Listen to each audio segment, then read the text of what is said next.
झेप मराठी, आरसा महाराष्ट्राचा। अमेरिकेतही गुंजला जय श्रीरामचा नारा।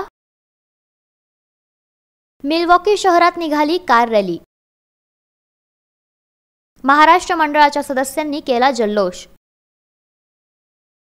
अयोध्येत रामलल्लाच्या प्राणप्रतिष्ठेचा ऐतिहासिक सोहळा आपण साऱ्यांनी याची देही याची डोळा पाहिला। भारतभर खऱ्या अर्थाने दिवाळी साजरी झाली। भारत का बच्चा बच्चा जय श्रीराम बोलेगा या गाण्याचे बोल आपण प्रत्यक्ष अनुभवले। परंतु आज आम्ही आपल्याला बातमी देतोय ती 7 समुद्रापलीकडच्या अमेरिकेतही जय श्रीरामचा नारा गुंजल्याची।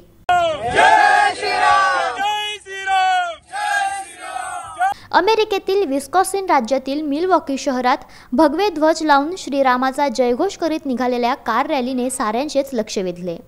अमेरिकेत स्थित महाराष्ट्रीयन नागरिकांनी स्थापन केलेल्या महाराष्ट्र मंडळातर्फे हा उपक्रम राबविण्यात आला। आपापल्या कारला भगवे ध्वज लावून ही कार रॅली जय श्रीरामचा जयघोष करीत हिंदू टेम्पलच्या दिशेने निघाली। भारतात रामलल्लाच्या प्राणप्रतिष्ठेचा जल्लोष होत असताना त्याच वेळी अमेरिकेत स्थित या रामभक्तांनी देखील मोठा जल्लोष केला। अमर पाटील, अणघा कुलकर्णी, ललन कानडे, नितीन जे, सचिन केंदाळे, समीर कुलकर्णी, समीरा कुलकर्णी, राहुल दगडाळे, सुनीत परांजपे, सचिन टाकळे यांच्यासह महाराष्ट्र मंडळाच्या सदस्यांचा यात समावेश होता।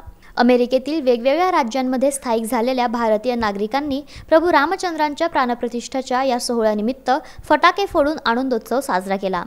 हमारे राम अयोध्या में आ गए, इसलिए हम दिवाली फिर से मना रहे।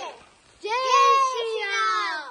त्या ठिकाणीही घरांना दिव्यांची रोषणाई करण्यात आली। अशाच प्रकारे कॅनडातील वेगवेगळ्या शहरांमध्येही भारतीयांनी जल्लोष केला। प्रतिनिधी प्रफुल्ल पाटील, अमेरिका। अशाच वेगळ्या आणि ताज्या बातम्यांसाठी पाहत रहा झेप मराठी।